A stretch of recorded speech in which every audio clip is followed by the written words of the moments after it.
My CTO told me straight-faced, "We don't pay extras," as he deleted my bonus from the system with 2 clicks.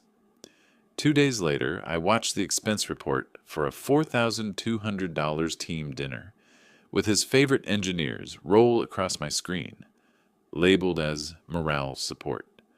I'm a senior back-end dev. I don't cry over money. I'd just spent 3 months basically living at the office, sleeping under my desk twice a week, saving a release that should have died 6 sprint cycles ago. The bonus wasn't a lottery ticket. It was something he'd personally promised me. In words I can still quote, "If you get this over the line, I'll make sure you're taken care of." Instead, he saved costs by cutting my bonus and then bought Wagyu and wine for the guys who skipped night shifts. That was the moment I stopped seeing him as my boss and started treating him like a problem to solve. To make sense of it, you need a bit of context. I joined the company 3 years earlier, when we were still 30 people crammed into one floor of a converted warehouse. We did B2B SaaS for mid-sized logistics companies, boring software that moves a lot of money. I came in as a senior back-end engineer, but in reality it meant I was the guy you called when things broke at 2 a.m. Our CTO, Ethan, was one of those charismatic ex-founders they bring in to professionalize everything. Fancy LinkedIn, endless buzzwords, always on. He could stand in front of investors and make a half-finished feature sound like a revolution. Technically, he was okay, not great. But he understood politics, and for a while I respected that. The trouble started with Atlas. Atlas was our big new platform, the one that was supposed to replace the legacy system we'd been duct taping for years. It had already missed 2 launch dates by the time Ethan pulled me into a glass meeting room one evening. The office was mostly empty. Just cleaners and that cold hum of AC you notice when everyone's gone. He closed the door like he was about to confess a crime. "Look," he said, dropping into the chair across from me. "You know Atlas better than anyone. You've basically built the core routing engine yourself." I shrugged. "With help." "Sure." He waved that away. "The point is, we're out of runway on this. We have a signed contract with a big client in Germany. If we don't go live by end of quarter, we pay penalties. Big ones. This could actually kill us." He let that hang in the air for a moment. I'd already guessed as much. You can feel when leadership is panicking, even if they talk in euphemisms. "So what do you need?" I asked. And that's when he leaned forward, lowered his voice, and went from CTO to bro mode. "If you can just push this over the line," he said, tapping the table between us, "I'll make sure you're taken care of. We'll set up a special performance bonus. I can't put numbers right now, but it'll be worth your time. You have my word." His word wasn't a contract, but I'm not naive. I said, "Put it in writing, just something simple." He laughed like I'd made a joke, then nodded. Yeah, I'll mention it in your performance doc. No worries." The next day, I got a Slack message from him. "As discussed, if Atlas ships by end of Q2 and meets performance criteria, we'll do a special bonus for you. Thanks for going above and beyond." I didn't screenshot it. Not then. I just reacted with a thumbs up and got back to work. The next 3 months were exactly what you're imagining. Night deployments, patch-on-patch hotfixes, feature flags everywhere like duct tape, product-changing requirements mid-sprint, because sales already promised it. I watched friends' relationships fall apart in real time in the smoking area. I watched a junior dev cry quietly in a meeting room after a rollback. Personally, I lost 6 kilos, drank more energy drinks than water, and got to know the cleaning staff by name.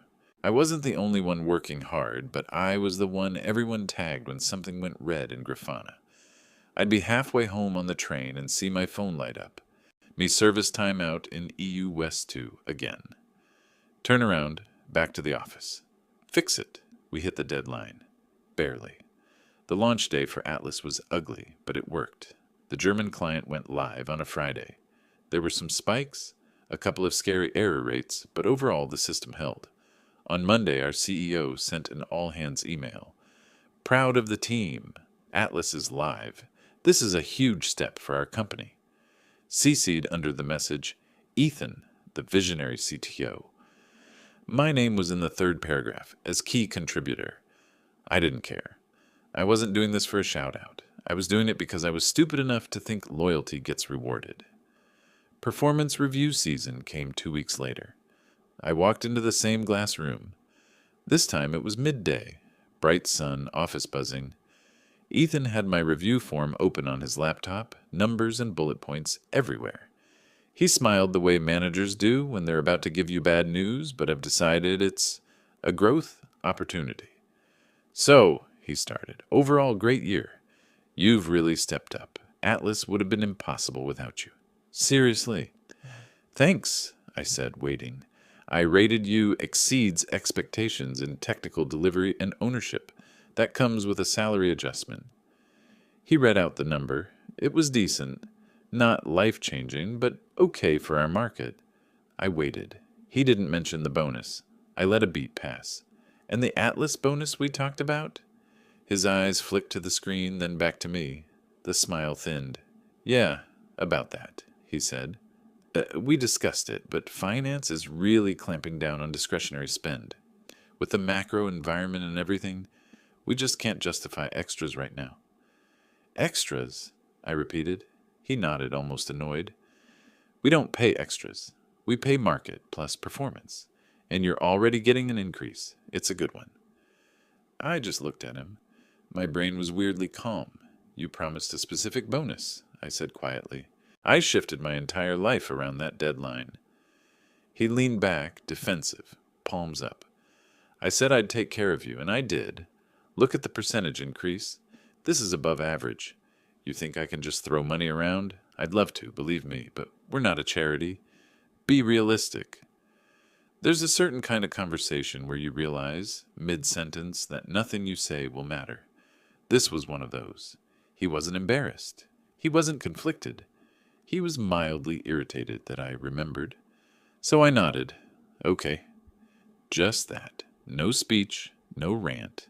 The rest of the meeting was boilerplate. Goals for next quarter, leadership opportunities, the usual fluff.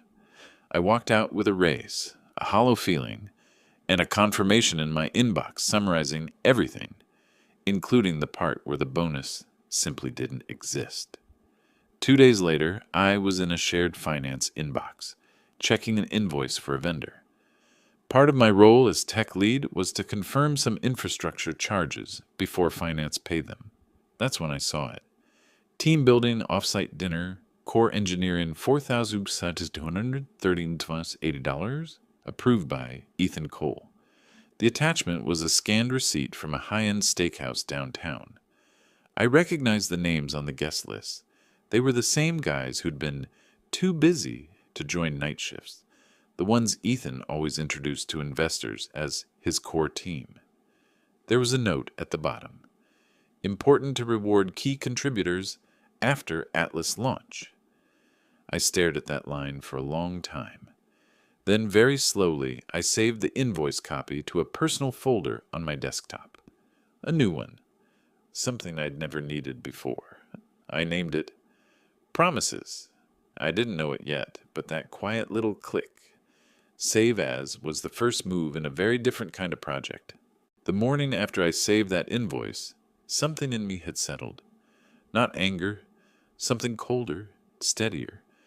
I still showed up early, still answered Slack messages, still fixed bugs before anyone noticed them.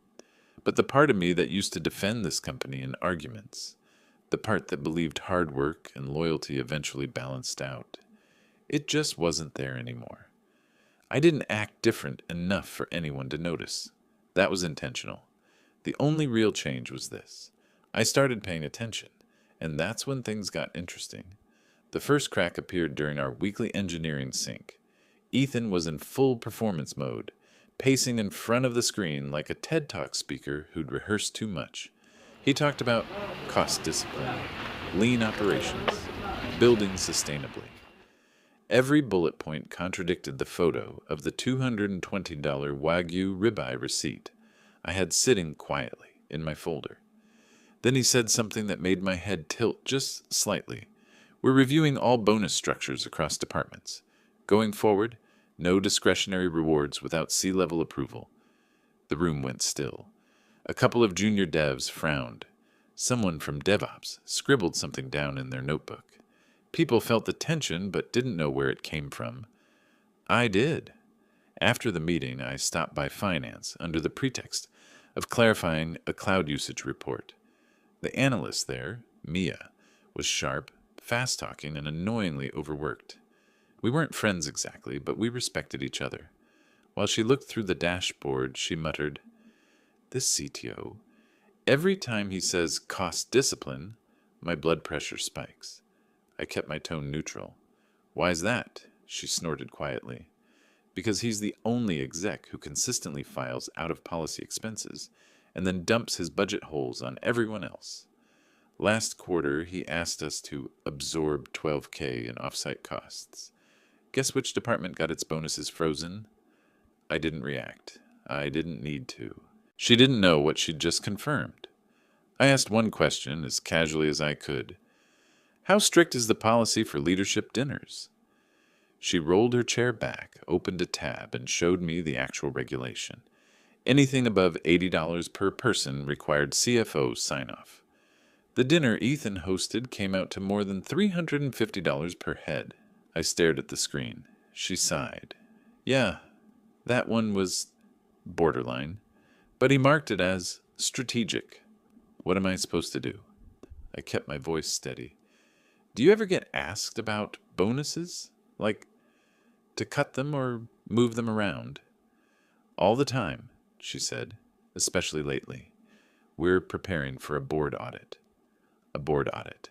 That was new information and important. Then came the sentence that shifted the ground under my feet. "He mentioned cutting someone's special performance bonus 2 weeks ago because we need to keep things tight. Funny thing, the same day he approved that steakhouse bill." She said it with a little laugh, unaware she'd just dropped a match into a room filled with gasoline. But that was just the beginning. The second crack came from HR. I'd asked for a routine update to my performance documentation. Nothing suspicious, just cleaning up the goal phrasing. When the HR generalist opened my file, she frowned slightly. "That's odd," she murmured. "What is?" She scrolled twice, lips tightening. "Your bonus section looks edited. Recently." My heartbeat didn't change, but something in my chest sharpened. "Edited how?" I asked. She hesitated. HR always hesitates when they're deciding how much truth they're allowed to give. "It used to reference a custom performance reward tied to Atlas. Now it just says standard compensation applied. There's no edit note. Corporate policy required edit notes." She clicked a timestamp. "Looks like it was changed the same day engineering admin processed the off-site dinner approvals." I felt a slow, cold clarity settle in. He didn't just cancel the bonus. He manually erased the evidence that it ever existed. I didn't let it show. "Probably a mistake," I said softly. But internally, a door had opened. This wasn't about money anymore. This was about someone being sloppy in the wrong place at the wrong time, assuming nobody below him understood how the company worked. I left HR, walked back to my desk, sat down, opened my laptop, and created a second folder, next to promises. This one I named Patterns. Inside it, I started dropping everything that had bothered me for months, but never crystallized. Slack messages where Ethan blamed teams for delays he caused. Expense approvals for strategic dinners that looked suspiciously like social outings. Meeting recordings where he took sole credit for Atlas decisions I wrote, diagrammed, and implemented. A PDF of the cost policy he'd violated. A time-stamped copy of my original performance notes with the bonus still visible. Evidence of the sudden edit. HR found, piece by piece, it stopped looking like pettiness and started looking like a pattern someone in the board audit might be very interested in. And then something happened that sealed it. Late that evening, while most people had gone home, the CEO stopped by engineering. He rarely walked through our side of the floor. He chatted with a few people, complimented a recent patch, made small talk. When he reached my desk, he asked, in a very careful tone, How are things going after Atlas? Holding up okay? It wasn't casual. It was intentional. It was the kind of question leaders ask when they've heard something they're not ready to say out loud. I said, doing fine. He nodded slowly, studying me for a second too long, and then silence. The kind that means something's gone wrong. He gave a tight smile and left. I knew in that moment that the audit wasn't just routine. Someone had already noticed something. Someone was already looking in Ethan's direction. That night, I stopped being the hero. I wasn't going to fix the CTO's messes anymore. I wasn't going to smooth edges, cover gaps, or pretend everything was fine. I wasn't out for revenge. I just wanted the truth to land where it belonged. And if that truth happened to cost someone their job, that was his decision, long before it became my consequence. I came in early the next morning, not because I wanted to, but because I needed the quiet. The office feels different at 7:30 a.m. No chatter, no meetings, no Ethan pacing around with a latte pretending the world depends on his next thought. Just silence, the kind that lets you think. I opened my laptop, checked error logs out of habit, then slid the patterns folder to the center of my screen. I wasn't building a revenge plan. I was building a case, and I didn't have to wait long for the next piece. Around 9 a.m., Mia from finance pinged me on Slack. Mia, hey, random question. Did engineering change headcount allocations last quarter? Me, not that I know of. Why? Mia, your team's bonus forecast was reduced by 40%, but expense forecast went up. CFO's asking questions. My pulse didn't spike. I just leaned back slowly. So the CFO was already digging, not into me, into him. Before I could respond, Mia sent a second message. Mia, if anything weird comes up, can I loop back to you? You're one of the few people who sees both technical and operational sides. That was the moment I realized something. I wasn't the only one who'd been paying attention, but that was just the beginning. Later that afternoon, operations announced something unusual. A documentation readiness check for all leadership level spending before the board review. On paper, it was a simple compliance exercise. In reality, it meant every invoice, every meal, every team building charge approved by a CTO had to be justified in writing. Ethan hated writing anything down. I knew that. Finance knew that. The board would find out soon. Around 4 p.m., I heard raised voices in the hallway. Not shouting, "Oka," just tight, controlled irritation. I recognized Ethan's voice immediately. This is unnecessary. We've done audits before. Then the CFO's voice, calm and deadly. Exactly.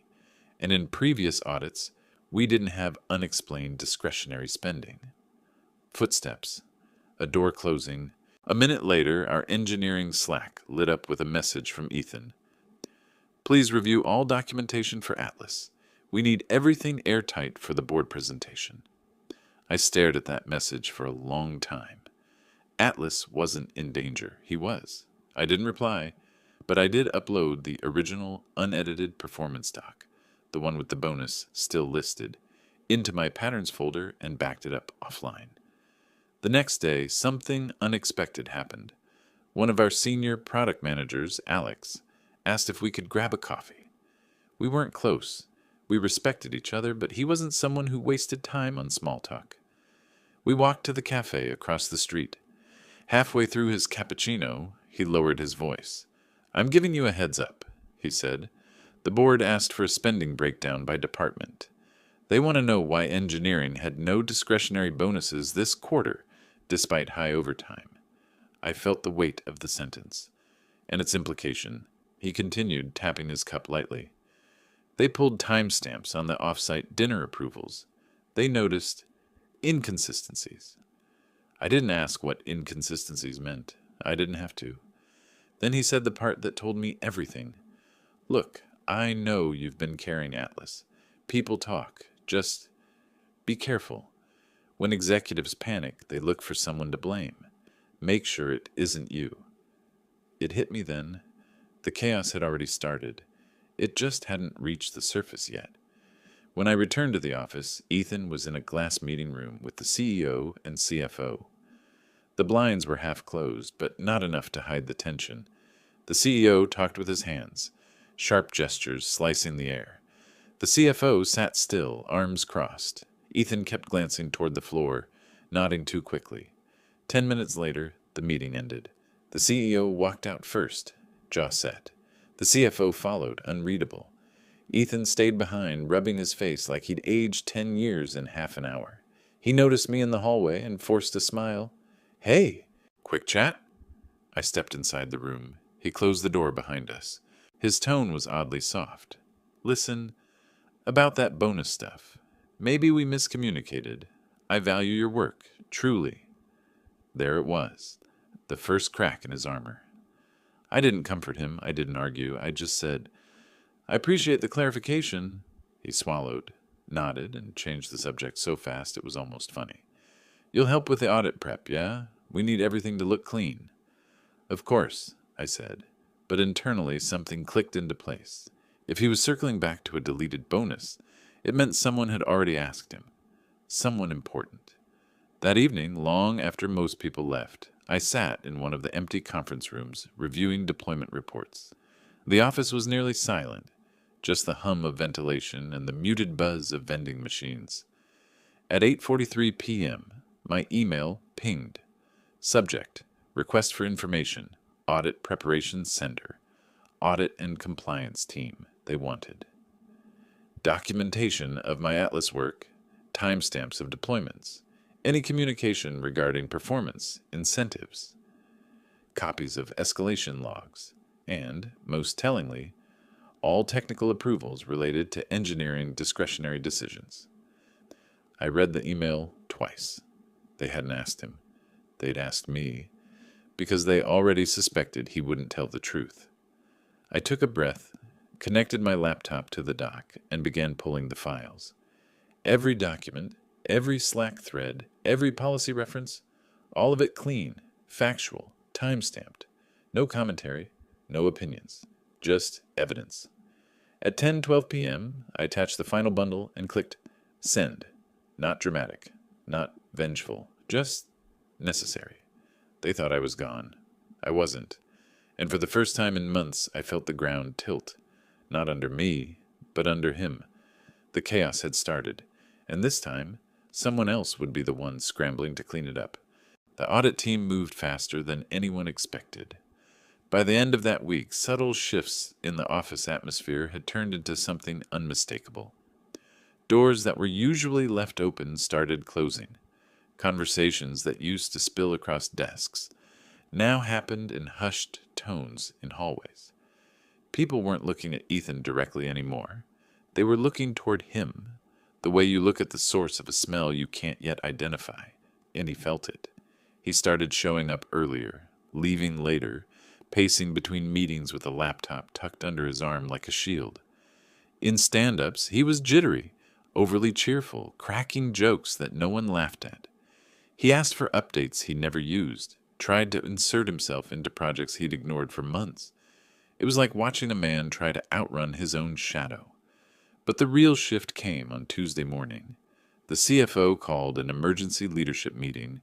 No pre-read, no agenda, no warning. Someone from operations accidentally left the conference room screen, visible through the glass for a moment before the blinds dropped.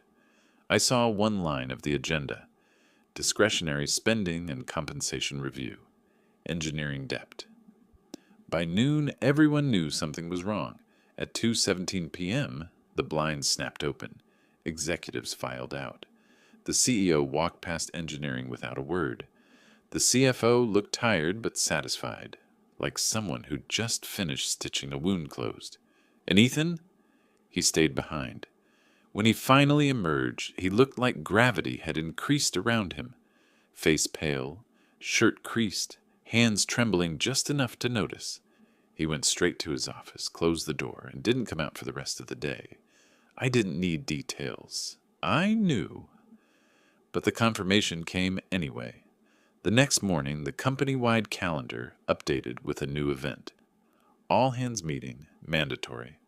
hosted by CEO and board representative. Mandatory all hands are never good news.